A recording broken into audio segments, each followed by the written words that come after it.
Peran tokoh lokal dalam penyebaran Katolik di Indonesia. Peran tokoh lokal dalam penyebaran Katolik di Indonesia sangat signifikan, terutama setelah benih iman ditanam oleh para misionaris asing. Tokoh-tokoh ini menjadi jembatan budaya, penyebar Injil, dan pemimpin komunitas umat beriman yang memperkuat akar gereja Katolik dalam konteks lokal. Ya.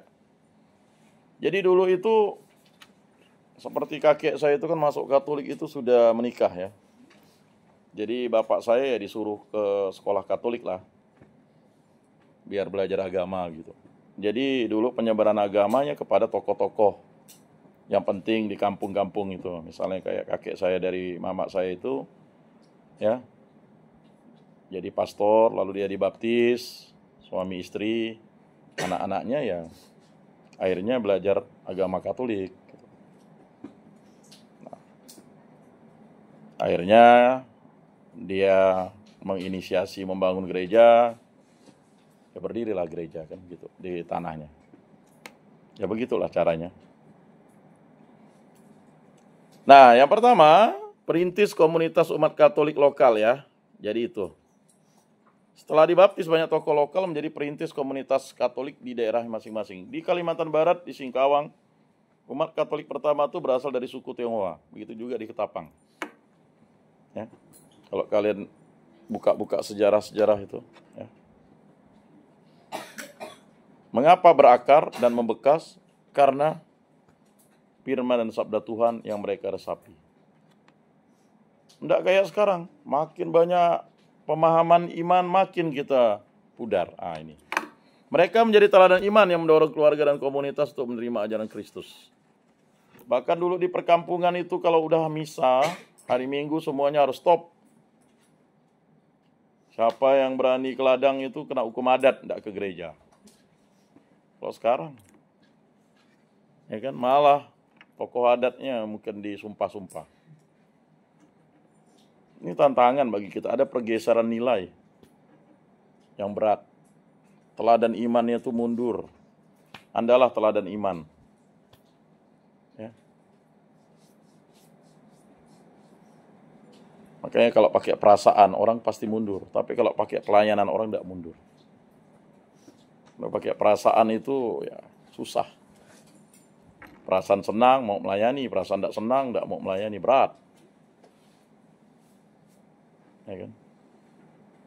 Nah itu. Kemudian contohnya Raden Mas Joseph Suryokusumo di Jawa menjadi salah satu bangsawan pertama yang dibaptis dan mendorong penerimaan Katolik di kalangan keraton. Nah itu. Peran Seda di Flores menjadi tokoh Katolik awam yang berpengaruh dalam pemerintahan dan masyarakat.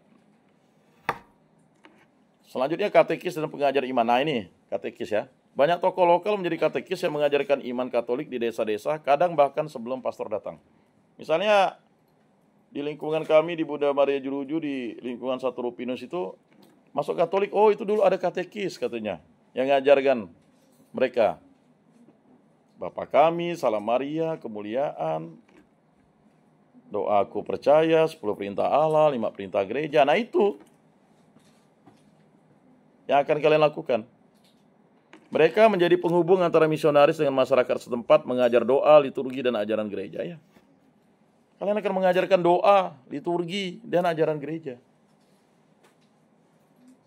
Apalagi kalian akan PPL, masih kalau tidak salah PPL-nya, yang KKN tuh. Walaupun kalian seharusnya ngajar, tapi salah satu bentuk bakti kalian yang utama itu adalah menjadi katekis.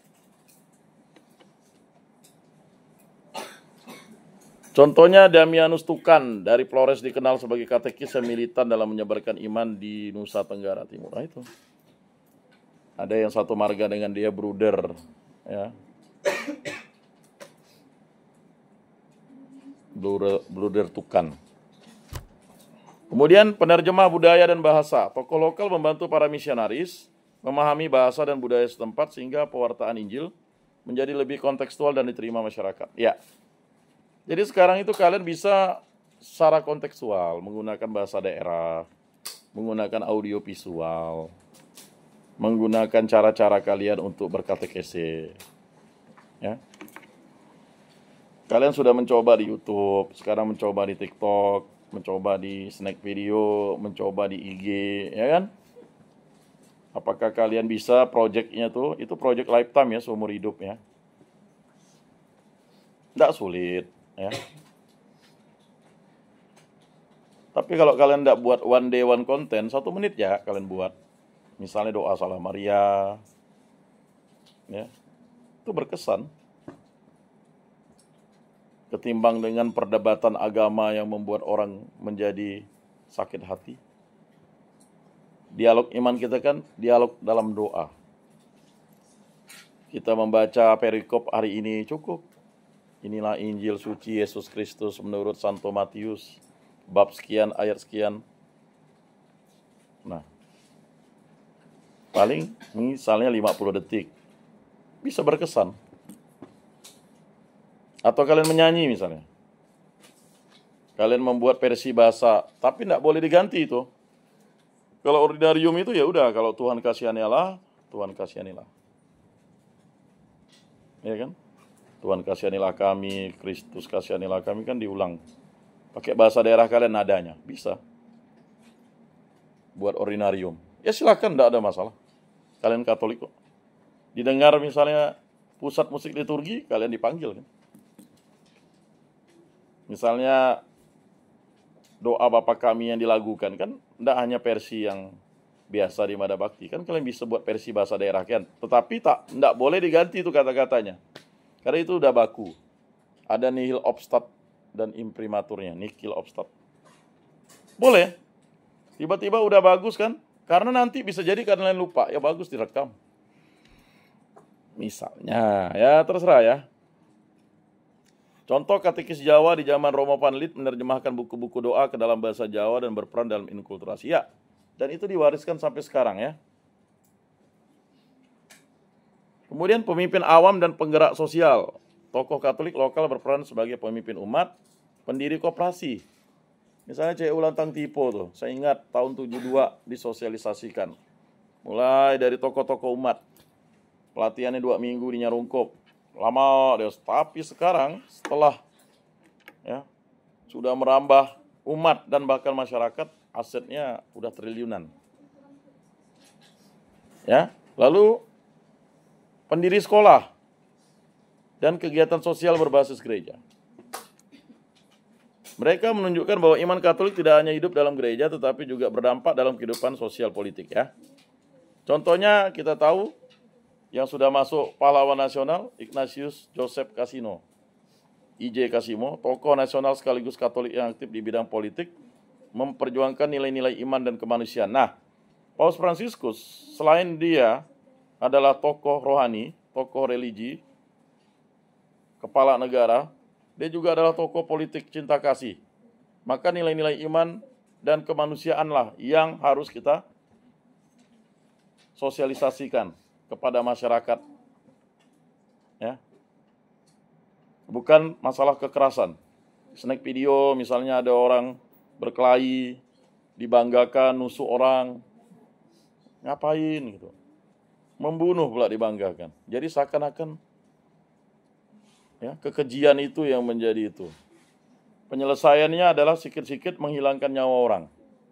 Betikam, bebunuh, ya, pelakor, pembinor, ya. Sampai celana dalamnya dikoyak-koyak, nampaklah kemaluannya, bertarik-tarik. Yang blurnya nanti itu kan hanya snack video, Facebook kan. Itukah yang dibanggakan? Hah? Yang dibanggakan mancing katanya, yang dibanggakan selangkangannya.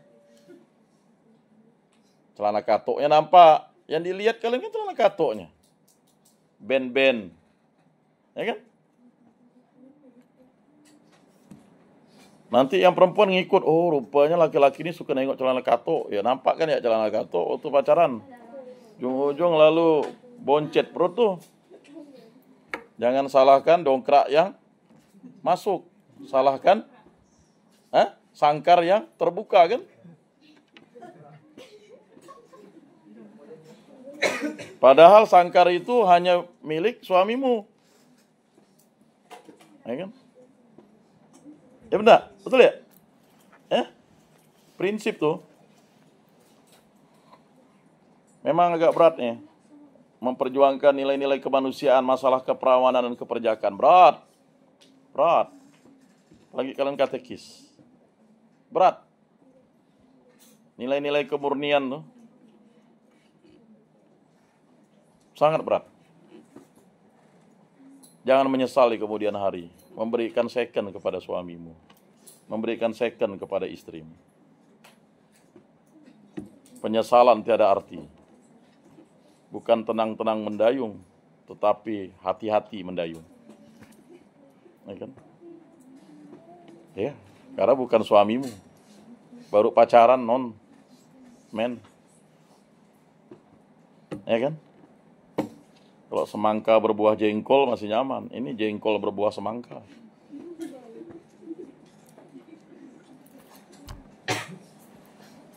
Berat, ya. Tetapi dengan bersama Yesus tidak berat.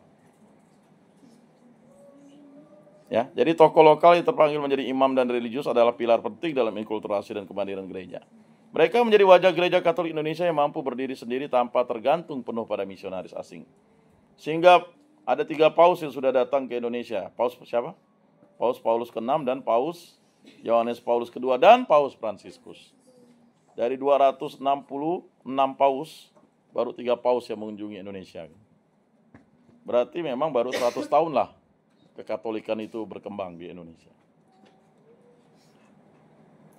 Lalu ada Monsinyur Albertus Sugio Pranoto SJ, Uskup Pribumi pertama di Indonesia yang terkenal dengan semboyan. Nah ini dia, 100% Katolik, 100% Indonesia. Itu kan terinspirasi tuh.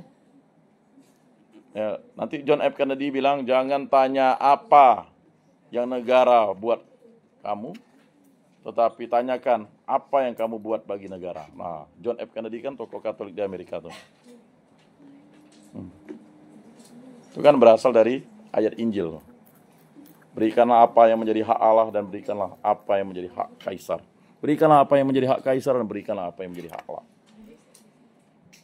Tokoh-tokoh lokal berperan sangat penting dalam menghidupkan dan menyebarkan iman Katolik secara kontekstual. Mereka menjadi motor penggerak gereja yang berakar di tanah air serta menjembatani antara iman Katolik dan kekayaan budaya bangsa Indonesia. Maka jangan heran di kampung kalian tuh, mulai dari kalian kecil dia terus jadi tokoh umat. Kenapa? Bukan ndak ada. Karena kalian tidak ingin berjalan bersama dia. Dia selalu didorong ke depan. Dan memang menggantikan tokoh umat itu tidak mudah. Apalagi tokoh umat itu penuh teladan. Ditambah lagi keluarganya memang teladan di kampung itu. Ditambah lagi kalian punya hubungan keluarga. Oh rupanya itu sepupu kakek kita kan gitu. Ditambah lagi dia orangnya baik. Udah kan susah. Bijaksana. Setiap masalah datang kepadanya. Ya memang itulah tokoh umat. Ada masalah keluarga, orang konsultasi ke dia. Dia yang nasihat. Pasti di tokoh-tokoh itu ada. Dan kalian akan menjadi tokoh itu. 5, 10, 15, 20, 25, 30. Sampai kalian bangkotan umur 80 masih dipakai. Kalau kalian mau berjalan bersama Yesus. Tapi kalau kalian tidak mau berjalan bersama Yesus, ya tidak akan tumbuh. Gitu.